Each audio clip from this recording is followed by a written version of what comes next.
passer à la deuxième présentation qui va être présentée par le professeur Noël Moussoli, responsable de la direction université-entreprise et en charge maintenant du service, le bureau liaison université-entreprise. Avant de rentrer dans le vif du sujet, je vais d'abord rapporter du contexte et de la mission de l'université. L'université d'aujourd'hui, elle est confrontée à différents éléments. Donc d'abord, on est dans le problème de la massification qui se pose. Ensuite, on est dans un contexte de mondialisation, c'est-à-dire que la formation qu'on doit dispenser doit répondre à certains critères internationaux, d'où la notion de compétitivité. De l'autre côté, les missions de l'université d'aujourd'hui ne doivent plus se suffire de former pour former, mais on doit prendre en compte l'aspect employabilité des étudiants, l'aspect innovation et introduire tout ce qui concerne l'entrepreneuriat pour les étudiants. Donc sensibiliser les étudiants à cet aspect-là, puisque il faut faire naître au niveau de chaque étudiant l'esprit d'entreprendre et de réaliser un projet par lui-même. Ce qui nous emmène à dire que l'étudiant d'aujourd'hui doit, au terme de sa formation, être capable de faire le lien entre ce qu'il a acquis comme connaissance, ce qu'il a envie de faire et ce qu'il peut trouver sur le marché du travail. C'est-à-dire qu'on doit le préparer. La formation universitaire, par conséquent, ne doit plus se suffire de l'aspect purement académique, mais il doit aussi intégrer un accompagnement de l'étudiant pour le préparer à son insertion professionnelle. Donc l'étudiant ne doit plus simplement venir à l'université pour faire des cours et à la fin de sa formation, après 5 ans, il ne sait toujours pas quoi faire. C'est cette problématique qu'on a pris en compte au niveau de notre université depuis déjà la mise en place de système LMD, c'est-à-dire d'un peu plus de 12 ans, 2004. Le constat, c'était à ce moment-là, la relation de l'université avec son environnement économique n'était pas renforcée. Donc il fallait renforcer cette relation-là et créer un lien avec son environnement pour connaître un peu les besoins de cet environnement-là, en formation, en compétences, etc. Le nombre d'étudiants qui est de plus en plus important, donc la massification, la difficulté de plus en plus grande à trouver un emploi, l'appréhension de l'étudiant du monde du travail, c'est-à-dire l'étudiant veut rester le plus longtemps possible à l'université, tout simplement parce qu'il a peur d'affronter ce monde du travail. C'est parce qu'il n'est pas préparé. Et aussi l'absence de l'esprit entrepreneurial chez les étudiants, bien qu'il existe des dispositifs tels que l'ANSEJ qui facilitent la création d'entreprises. Donc ça, c'est du point de vue constat. À partir de là, on s'est posé comme objectif de promouvoir cette relation de l'université avec son environnement économique, de développer les formations professionnalisantes, préparer l'étudiant à son insertion professionnelle, de inculquer, ou si vous voulez, sensibiliser les étudiants à la culture entrepreneuriale et de travailler en étroite collaboration avec le secteur économique pour connaître un peu quelles sont leurs problématiques, quels sont leurs soucis, pour qu'on ne puisse pas aller dans une direction alors que les besoins sont dans une autre direction. Ceci a été pris en compte, donc à partir de là, le renforcement de la relation université-entreprise à l'Université Constantine a été au centre de toutes les préoccupations, et cela, comme je l'ai dit tout à l'heure, depuis la mise en place du LMD. Donc ça fait quand même un certain temps. De ce fait, on a travaillé dessus, et de ce fait, il y a eu la mise en place de certaines structures dédiées à cet aspect-là. Alors, renforcement de la relation université-entreprise, aide à l'insertion professionnelle, le soutien de l'entrepreneuriat et la valorisation de la recherche. Il y a eu la mise en place d'un service chargé des relations avec le secteur économique, c'était comme ça qu'on l'a appelé de 2006 jusqu'à dernièrement. Puis là, on a repris le nom de bleu, puisque toutes les universités algériennes pratiquement ont utilisé ce terme-là. La maison de l'entrepreneuriat, qui a été créée en 2007, le centre des carrières en 2009, et dernièrement, donc les Fab Labs, monsieur le recteur a parlé de ces Fab Labs. Donc Fab Labs, c'est des laboratoires où il y aurait le secteur économique et l'université qui travaillent ensemble pour le développement surtout de... En fait, c'est des endroits de prototypage où les entreprises ou des PME en particulier, qui ne pourraient pas avoir leur centre de développement ou de recherche, viendraient faire appel à des universitaires et travailler dans ces centres-là. Il y a le premier Fab Lab qui a été mis le 1er janvier, qui commence, et je pense qu'il y en a d'autres qui sont sur... les sections. C'est des sections de ce Fab Lab. Voilà, donc il y a différents aspects, différentes sections de ce Fab Lab. Et la réflexion, la mise en place d'un CATI, donc c'est un centre d'appui à l'innovation pour la protection intellectuelle. Donc c'est l'aspect recherche. Donc, avec la mise en place de ces structures, il y a eu également l'organisation de rencontres avec les professionnels, l'organisation de stages, donc on a encouragé beaucoup les stages pour les étudiants, les sujets de mémoire, d'études sur des sujets proposés, il y a une erreur, par les entreprises. Ensuite, on a fait participer les étudiants aux différentes rencontres quand on a eu des professionnels qui venaient à l'université, donc les étudiants assistaient. Les clubs scientifiques aussi, donc il y a des clubs scientifiques. Les étudiants dans la création d'entreprises, donc là peut-être M. Aïe pour la maison d'entrepreneuriat parlera des activités de la maison d'entrepreneuriat et des universités d'été, etc., qui ont eu lieu, et donc les concours d'idées et les entrepreneuriales qui se passent. Donc c'est un ensemble d'activités avec la mise en place de structures. Donc maintenant je vais parler du bleu en particulier, puisque les autres, le centre de carrière va être présenté tout à l'heure, la maison d'entrepreneuriat, etc. Le bleu. Donc c'est un service chargé de la relation avec le secteur économique. C'est un circuit interface entre un côté le secteur économique et de l'autre côté toutes les structures de l'université. Donc du côté de l'université, on travaille avec les facultés, les départements, les chercheurs, on travaille avec les structures d'emploi qui sont dédiées à l'emploi, telles que le centre des carrières de l'entrepreneuriat, et le service de formation continue et tout ce qui peut, où on peut avoir trouvé la réponse à des problèmes posés par le service, par les entreprises. Et donc de l'autre côté, donc on est avec le secteur économique, donc tout ce qui est entreprise, administration, collectivité, organes de l'emploi, tout ce qui est extérieur à l'université. Le travail sur lequel on a restructuré donc, ce service-là, c'est d'abord l'information et l'orientation des étudiants, et aussi des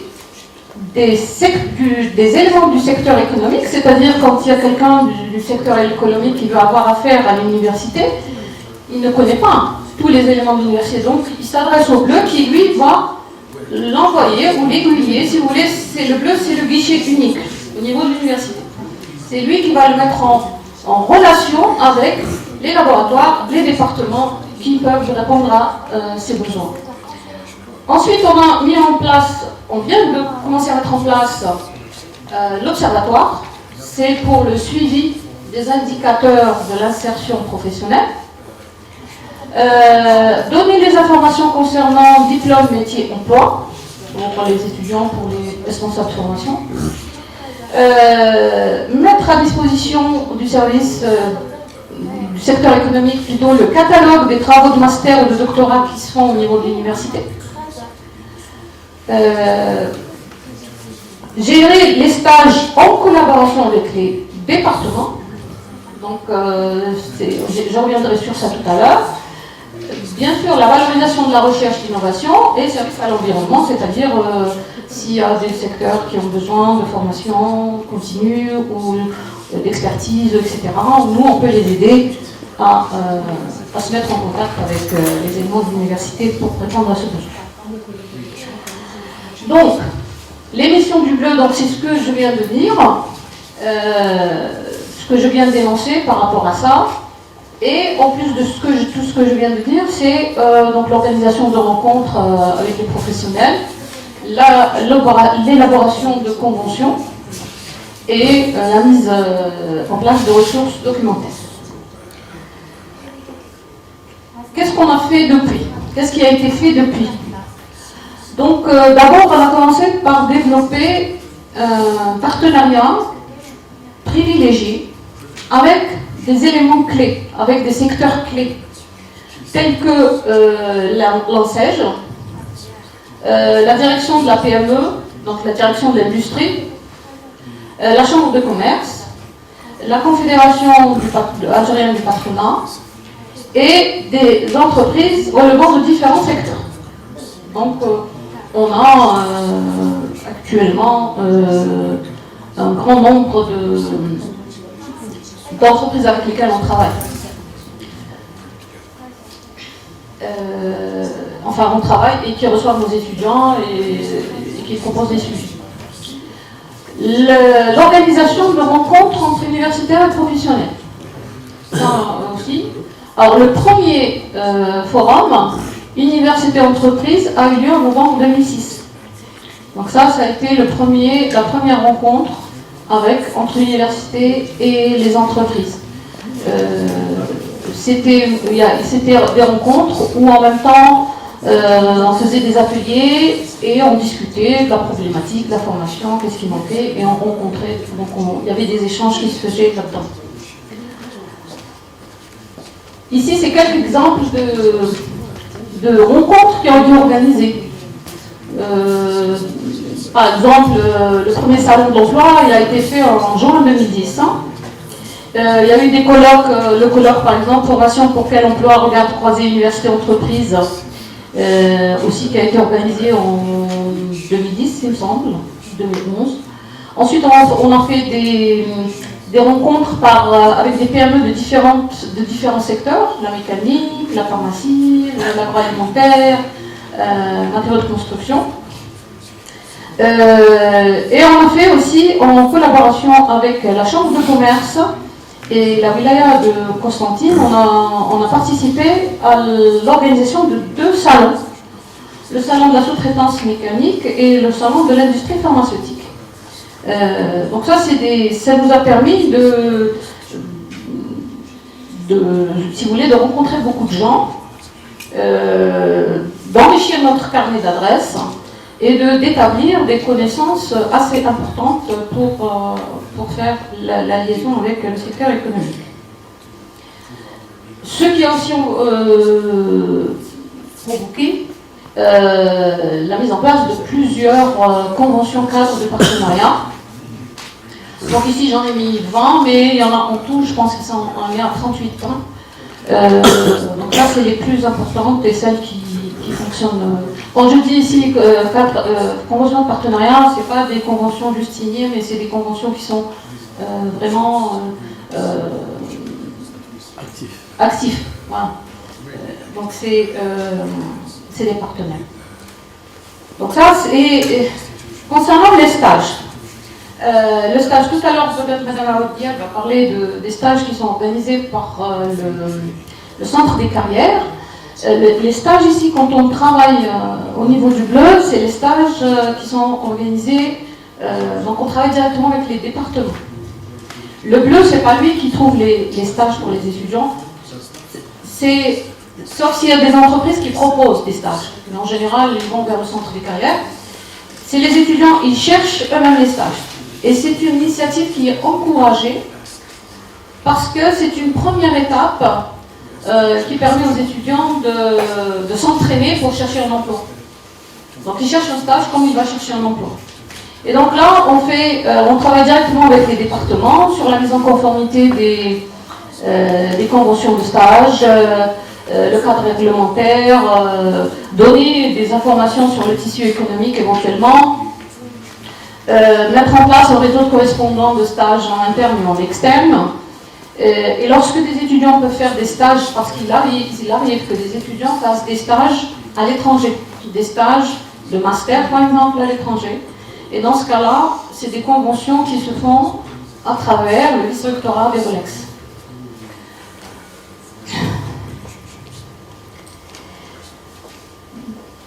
La troisième chose ici, c'est la mise en place d'un observatoire des métiers et des formations. Ça, nous avons entamé cette opération l'année passée et c'est dans le souci de récupérer l'ensemble d'informations concernant les étudiants pour pouvoir les suivre après. Alors là, ce que j'ai mis ici, c'est la fiche de suivi. Donc pour l'année 2016, juin 2016, nous avons travaillé avec la faculté des sciences et de technologie et l'INATA. Pourquoi? Tout simplement parce qu'au moment où on a lancé l'opération, c'était les seuls qui n'avaient pas encore fait les soutenances de projet de fin d'études, donc on a pu faire remplir ces fiches-là par les étudiants. Cette année, on va généraliser ça à tous les étudiants qui ont fini leur master. Donc cette fiche-là, elle comporte deux parties. Une partie renseignement sur l'étudiant, donc nom, prénom, mail, etc. Et la deuxième partie, c'est la description du PFE. Je vais vous montrer un exemple.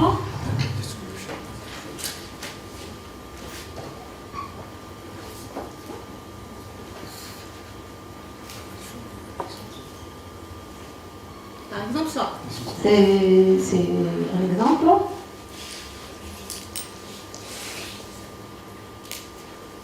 C'est une fiche. Alors, vous avez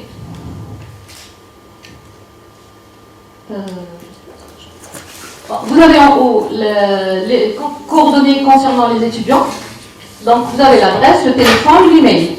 Les étudiants 1, 2. Vous avez de l'autre côté le PFE avec son titre, les objectifs, ce qui a été fait pendant le projet.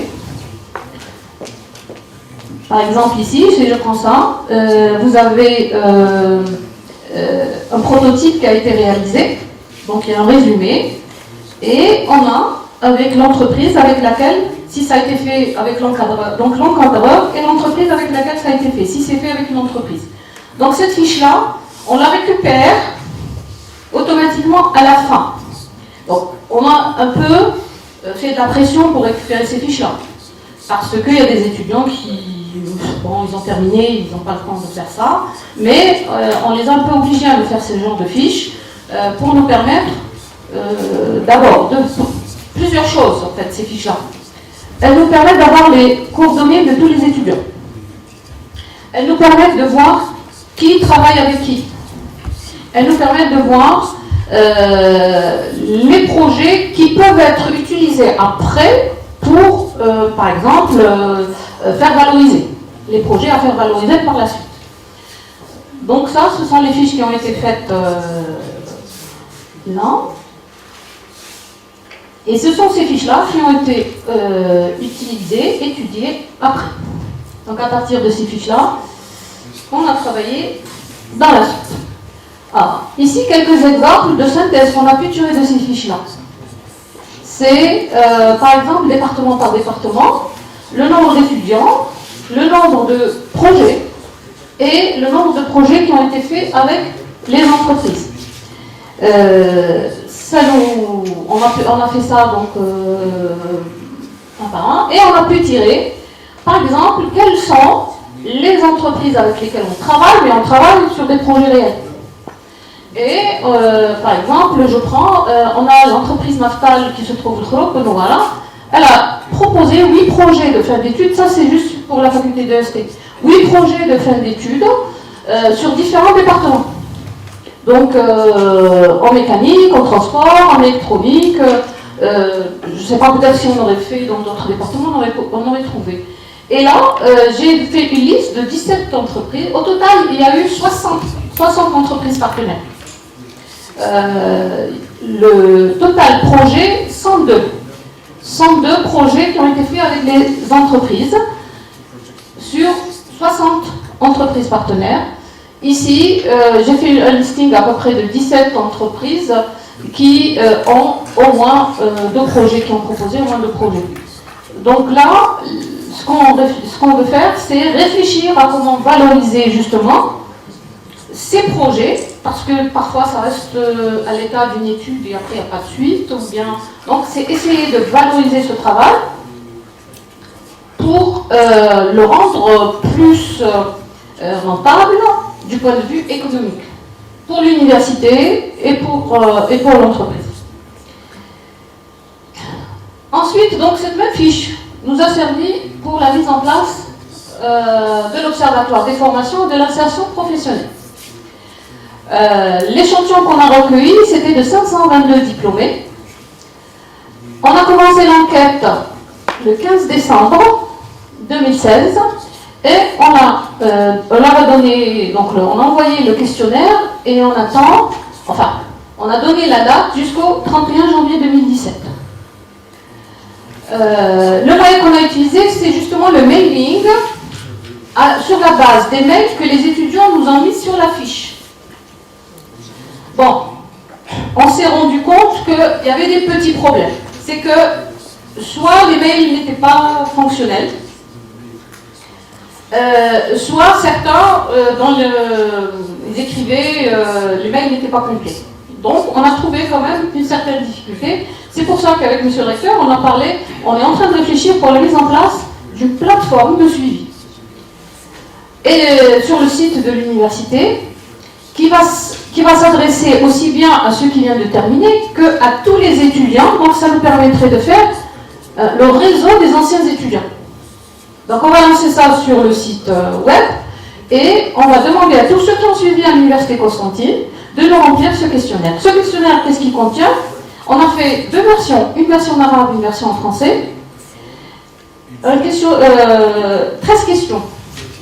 Alors, 13 questions. La première partie, c'est le parcours d'études avant le master. Pourquoi cette question? C'est tout simplement pour savoir un peu s'il y a beaucoup d'étudiants qui viennent de l'extérieur vers notre université, si par la passerelle, etc. C'est surtout cet aspect-là. Ensuite, on leur demande leur situation au 1er décembre dans le questionnaire. Pour ce questionnaire-là, c'est pour ceux qui ont terminé au mois de juin. Le mois de décembre, tout simplement, ça fait 6 mois pour voir leur situation après 6 mois.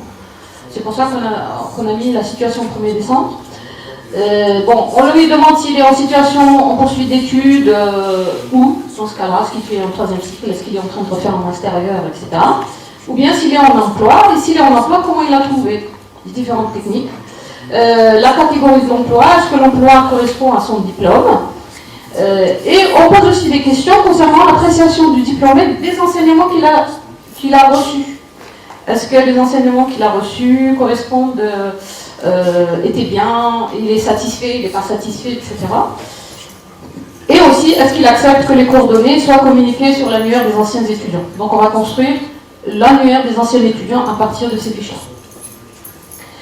Jusqu'au jour d'aujourd'hui, on a à peu près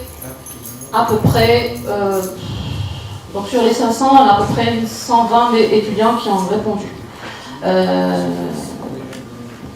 au questionnaire. Là, j'ai mis un exemple de réponse, parce que c'est la première fois que ça se fait. Ils ne sont pas habitués à cet état d'esprit. Il y en a beaucoup qui ont beaucoup apprécié. Par exemple, là, ce mail, il dit « C'est une bonne étape dans le suivi des étudiants diplômés d'améliorer le niveau académique dans les générations futures. Je vous remercie pour vos efforts.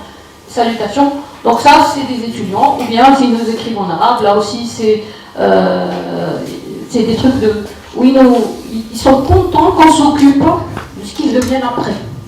Donc ça les réconforte que l'université ne les abandonne pas juste après la obtention de leur diplôme.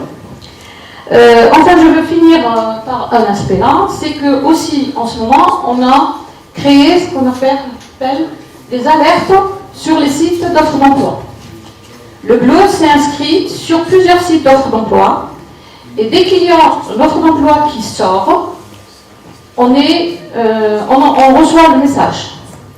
Par exemple ici, là, par exemple en haut, c'est le recrutement dans recrutement, Violette Masca, donc ça c'est des autres fonctions publiques, ici c'est pour la douane. Donc on reçoit régulièrement sur notre boîte des propositions d'offres d'emploi que nous, on va mettre à la disposition de nos étudiants. Pour le moment, on avait discuté avec M. le recteur dernièrement, l'idée ce serait de faire peut-être un panneau d'affichage au niveau des départements où on va afficher toutes ces offres d'emploi aux étudiants. Je ne vous cache pas que moi-même j'ai essayé de... j'ai envoyé ces offres d'emploi aux mailing list que j'avais. Donc je leur ai envoyé. Parce que les étudiants, ce qu'on fait là, on fait du tri. Parce que quand on vous envoie la liste des offres d'emploi, il y a de tout. Il y a du gardien jusqu'au ingénieur, donc nous on fait le tri. Et ce qui intéresse, on l'envoie sur la mailing list. Ou des fois on appelle au téléphone. Et ça... donc dans l'avenir, pour porter ça à plus de personnes, on va faire sur des tableaux d'affichage au niveau des départements, ou peut-être au niveau central, etc., de manière à faire profiter le plus grand nombre possible d'étudiants. Et je ne vous cache pas que cette idée-là d'afficher les offres d'emploi m'est venue après la visite, la dernière visite qu'on a effectuée ensemble. Voilà, je crois que j'ai tout dit. Et je vous remercie. Vous avez d'autres questions? Merci.